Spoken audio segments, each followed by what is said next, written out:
దేవుడికి మన మీద నమ్మకం, అలాగే మనము దేవుని పైన ఉన్నటువంటి నమ్మకం గట్టిగా ఉండాలి అనుకోండి. మనం ఎలా ఉండాలి? దేవునికి లోబడి ఉండాలి. దేవుడు చెప్పిన పనులన్నీ చేస్తూ ఉండాలి. దేవుడు అంటే భయభక్తులు కలిగి ఉండాలి. దేవునికి గౌరవం ఇవ్వాలి. దేవునికి ప్రథమ స్థానం ఇవ్వాలి.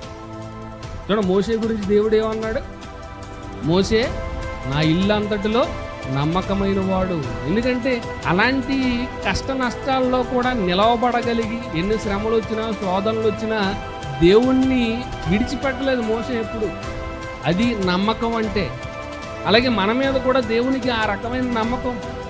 దేవుడు మన గురించి మనం చెప్పుకోవాలి అని అంటే ఏం చేయాలి? మనం కష్టాలు ఉంటాయి, శోధనలు ఉంటాయి, ఇబ్బందులు ఉంటాయి, రకరకాల అనారోగ్య పరిస్థితులు ఉంటాయి. ఎలాంటి శోధనలు వచ్చినా, ఎలాంటి ఇబ్బందులు వచ్చినా